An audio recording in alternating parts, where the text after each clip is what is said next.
Zeit. Entdecken Sie einzigartige Mosaiksteine zur Geschichte der Krimtataren. Es erwarten Sie erstaunliche Entdeckungen eines neuen Forschungsprojektes und ein Hauch jahrhundertealten Erbes. Bleiben Sie bei uns, bleiben Sie dran. Wir befinden uns jetzt in Halle an der Saale in Mitteldeutschland, unter anderem der Sitz der Nationalen Akademie der Wissenschaften, Leopoldina. Aber nicht das haben wir im Fokus, sondern wir schauen in Museen und Archive, Bibliotheken nach krimtatarischen Materialien. Halle hat in seinem Wappen bereits einen Hinweis auf die weiten Handelsbeziehungen in vergangenen Zeiten.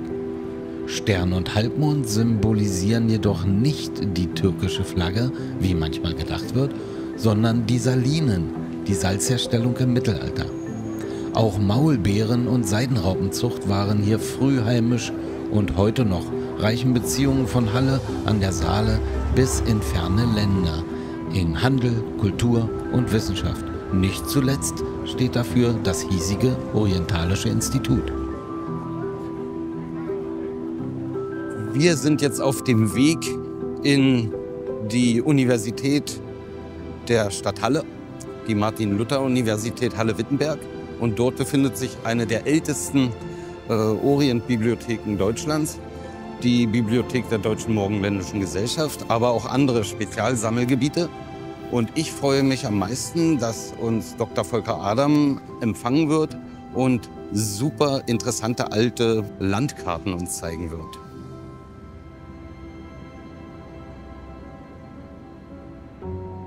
Der Turkologe Dr. Volker Adam betreut an der Universitäts- und Landesbibliothek der Martin-Luther-Uni Halle-Wittenberg die Türkei und die Turkologie mit sehr reichen orientwissenschaftlichen Beständen. Dort inkludiert ist auch die Bibliothek der Deutschen Morgenländischen Gesellschaft, gegründet 1845. Diese Sammeltätigkeit umfasst auch Minderheiten wie die Kurden oder Armenier sowie die muslimischen Nachbarn der türkischen Völker, Araber, Perser, Afghanen und so weiter, wobei die Krimtataren zwischen Azov, der Türkei und der Dobrudscha immer im besonderen Augenmerk von Dr. Adam stehen. Seit 1998 umfasst die wissenschaftliche Sammeltätigkeit hier Bücher und Zeitschriften zur Türkei sowie zu den vom Islam geprägten Regionen des Kaukasus, Schwarzmeergebietes und Mittelasiens mit bislang über 40.000 Monographien und ca. 470 Zeitschriften mit turkologischem Inhalt. Wir haben hier einen wunderbaren Mix aus alt und neu. Wir haben den Bestand der Deutschen Morgenländischen Gesellschaft, die 1840er Jahre gegründet wurde. Anfang des 20. Jahrhunderts kam die gesamte Bibliothek zu uns und wir haben natürlich auch in Halle an der Landesbibliothek einen ganz reichen Bestand an alter Literatur, Reiseberichte und da ist natürlich auch viel über die Regionen, die für die Krimtataren relevant sind. Also hier beispielsweise hast du etwas über Beschreibung der Ukraine, der Krim und deren Einwohner und da kommt auch Bucaksche Tatarei vor. Das überrascht mich immer, wie die Leute damals sehr offen waren, die Bevölkerung kennenzulernen und sie zu beschreiben. Und da findet man also auch heute als Historiker noch tolle Informationen darüber. Ja. Und vor allem aktuell relevant ist ja auch, finde ich dann immer bei solchen Beschreibungen, dass eben nicht die große Tatarei, die kleine Tatarei oder die Rus oder so, sondern auch die Ukraine eben schon namentlich dabei ist. Das ist hochinteressant, dass hier die Ukraine schon wirklich genannt wurde als die Region direkt angrenzend an das Siedlungsgebiet der Nogaia und Tataren. Ganz genau, während, wie du sagst, Rus noch ein Fremdfaktor war in der Zeit, als das herausgekommen ist. Toll. Und wir haben auch Digitalisierungsprojekte, das heißt, vieles kann man auch finden. Das ist natürlich dann schon nach den historischen Ereignissen, die zur Eroberung gefunden haben. Und auch noch zu Beginn des 19. Jahrhunderts gibt es ganz spannende Reisen auf Deutsch. Das sind so Art Reisetagebücher, Reisetagebücher, genau. Und da findet man sehr viele ethnologisch hochinteressante Passagen. Und natürlich ein Klassiker, den ihr auf jeden Fall haben müsst, wäre hier.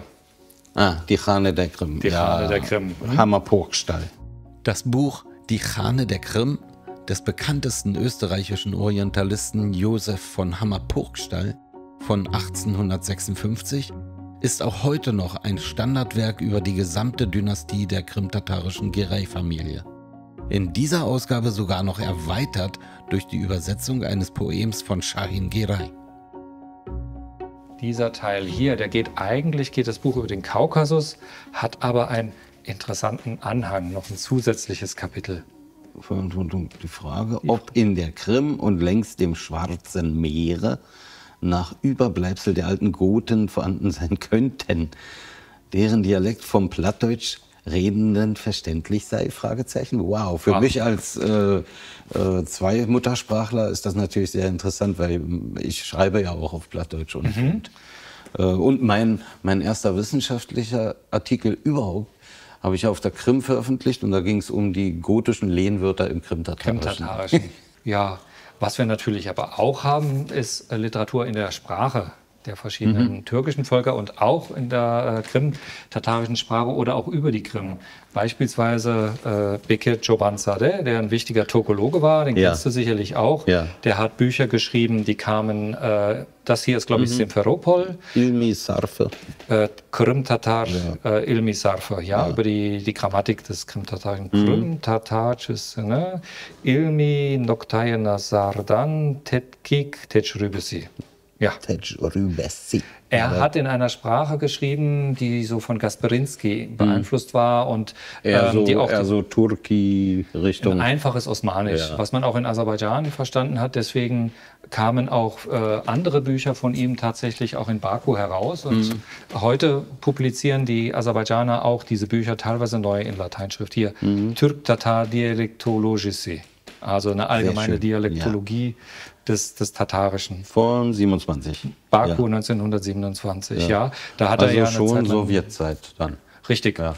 Er war ja ein Jüngerer, dann Opfer von Stalin geworden und hat ein reiches, interessantes turkologisches Schrifttum hinterlassen. Und diese Bücher sind in den 1903, späten 20er Jahren nach Halle gekommen, in den Bestand der Deutschen Morgenländischen Gesellschaft. Also eine ganze Reihe von Büchern in Usbekisch, Tatarisch, Aserbaidschanisch und auch 2, 3 in Krim-Tatarisch. Das sind über 250.000 Medieneinheiten lagern allein hier im Hause. Das ist ein riesengroßer Schatz, den man nicht unterschätzen sollte. In den Beständen der hiesigen Bibliothek finden sich nicht nur Bücher und Broschüren, sondern auch viele historische Landkarten, sehr detailliert und sehr gut erhalten. So, da habe ich mal ein paar Karten ausgewählt. Vor 2 Jahren haben wir nämlich viele Altkarten digitalisiert und aus Mitteldeutschland. Aber weil wir diesen Orient-Schwerpunkt haben, haben wir auch viele mit Orient. Und da habe ich gesagt, muss alles, was irgendwie die Krim betrifft, muss da auch dabei sein. Und das sind jetzt 3 Beispiele aus dem 18. Jahrhundert. Wo man eben noch sehr detailliert die Städtenamen auf der Krim, und die sind eben noch nicht griechisch, sondern so, wie sie vorher waren. Aber natürlich auch Verläufe von eventuell auch militärischen Handlungen zwischen den verschiedenen Parteien. Ja. Und da steht so schön Part of the Ukraine, wie man hier sieht. Bujak Tatari kommt vor. Und hier die Krim ist hier besonders detailliert beschrieben, finde ich. Und Ahmed hier ist so schön The Turks, wenn man das sieht. Das heißt, das ist auch so die Grenze des Osmanischen Reiches. Und Bachmut ist hier noch als Festung eingetragen. Bachmut ist als Festung und kurz danach sind schon die Türken Osmanen-Tataren, genau, wie man sieht. Und ich denke, es ist wichtig, sowas auch digital zu zeigen, weil das sonst in Deutschland auch niemand weiß, dass auch mal die Osmanen und die Tataren in dieser Region ganz aktiv waren. Ja, das ist ja schon die Höhe von Slowakei, Tschechien quasi. Im Grunde genommen ja, genau. Ja. Und beim nächsten ist es ein bisschen kleiner. Aber hier steht auch schon im Titel Tataria Minus mit anschließenden Gegenden. Und ja, die Krim ist auch hier sehr schön mit den alten Namen und fokussiert noch so ein bisschen heran. Und natürlich hat man sich dann hier auch solche Motive ausgedacht, die vielleicht ein bisschen orientalisierend sind. Ja, das ist super. Ja. Und auch die ganzen, wie auch die ganzen Ortsnamen dann verschieden geschrieben wurden, ja. Also drüben hatten wir Ahmedcet, jetzt haben wir Ahmedcet. Da gab es natürlich keine Einheitlichkeit bei der Schreibung dieser nach Lautung. Nach Lautung, wie man es uns gehört hat, genau. Tolle Karten, tolles altes Material. Also da wird bestimmt noch nötig sein, etwas zu publizieren und weiter zu forschen. Das ist ja auch nur ein kleiner Ausschnitt und ihr habt so viel tolles Material. Da werden wir bestimmt wiederkommen.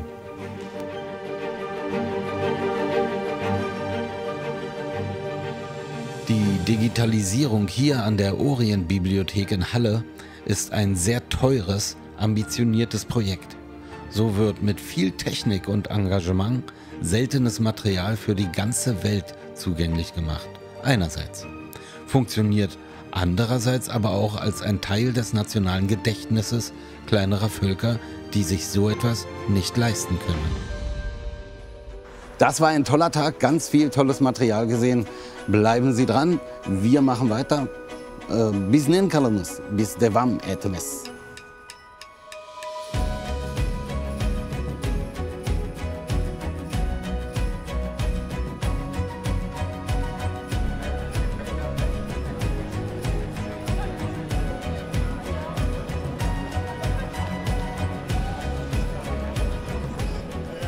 Hier sind wir in der wunderschönen Stadt Göttingen und im Kontext krimtatarischer Geschichte und Literatur ist das auch für mich ein sehr emotionaler Ort, denn vor fast 2 Jahrzehnten habe ich hier erste Mal krimtatarische Gedichte vorgelesen und dann auch in deutscher Übersetzung von mir. Einerseits, es ist ein Hotspot der Menschenrechtsarbeit für die Krimtataren, da hier in den 60er Jahren die Gesellschaft für bedrohte Völker gegründet wurde. Und auch an den Bibliotheken hier und in der Universität ist ein wahrer Schatz an krimtatarischer Literatur auf Krimtatarisch aus vielen Jahrzehnten und über die Krimtataren aus vielen Jahrhunderten. Mal sehen, was wir alles erleben werden hier. Diese Bibliothek hier in Göttingen wurde 1734 gegründet und damit erstmals das Konzept einer modernen Forschungsbibliothek verwirklicht. Bereits im 18. Jahrhundert baute man die Bestände von nationalem wie internationalem Rang auf und sie ist heute sowohl die Staatsbibliothek des Landes Niedersachsen als auch mit dem Bestand von rund 10 Millionen Medieneinheiten eine der größten Universitätsbibliotheken Deutschlands. Als weltweit anerkanntes Kompetenzzentrum für Digitalisierung stellt sie weit über Göttingen hinaus innovative Services zur Verfügung und hat dafür zahlreiche Auszeichnungen erhalten. Wir sind hier im altehrwürdigen Heinesaal der Staats- und Universitätsbibliothek Göttingen. Hier werden Zehntausende alte, sehr alte aus dem 17. und 18. Jahrhundert Bücher aufbewahrt. Unter anderem eines der ältesten über die Krim überhaupt, ein Historien- und Reisebuch von 1585, aber auch ganz viel anderes rares Material, deswegen teuer, Hochsicherheit. Wir sind sehr, sehr beeindruckt. In der DDR waren die Worte Krimtataren und Krimtatarisch durch die Stalinisten verboten worden und somit auch jede Erwähnung von Krimtataren, ihren Büchern, ihrer Musik, als auch sämtliche Literatur über Krimtataren waren verboten, wurden aus allen ostdeutschen Bibliotheken entfernt. In der Bundesrepublik Deutschland dagegen, in Westdeutschland, konnte ungehindert weiter gesammelt und geforscht werden. Deshalb gibt es auch Bücher zu Krimtataren und von Krimtataren, die es im kommunistischen Ostdeutschland nie geben durfte.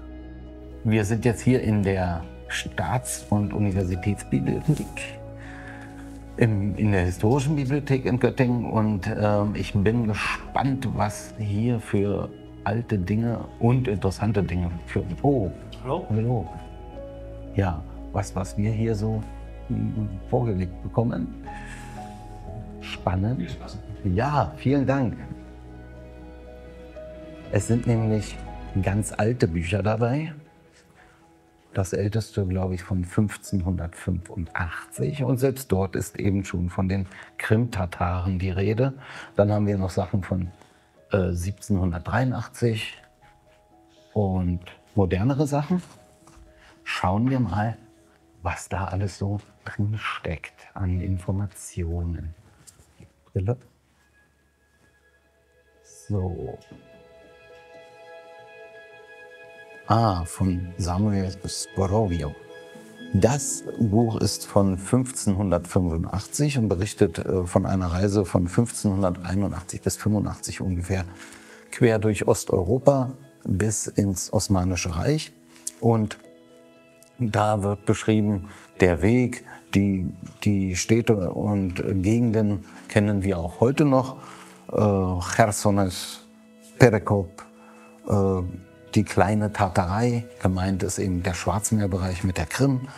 Was aber auch interessant ist, wenn man hier solche Auflistungen sieht, die Provinzen des Osmanischen Reiches, ja, in Asien, in Europa und Afrika. Asien natürlich gehört dazu, Tripolis, Scham, also Damaskus, Diyarbakir in Kurdistan und so weiter. Ja? Auch Zypern wird noch zu Asien gezählt, Tbilisi wird zu Asien gezählt, Tiflis, ja, in Georgien heute, Sukhumi und so weiter. Aber die europäische Gegend wird beschrieben, das ist Rumelien, also Thrakien und so weiter, Budapest heute, Bosnien, Temešwar in Rumänien und Kefe, Feodosia, Chersones auf der Krim. Das war für die damaligen Reisenden schon Europa. Ja. Bemerkenswert, weil manche sehen das ja heute auch immer noch anders. Gut, das ist das älteste Teil. Mal sehen, was hier weiter noch kommt.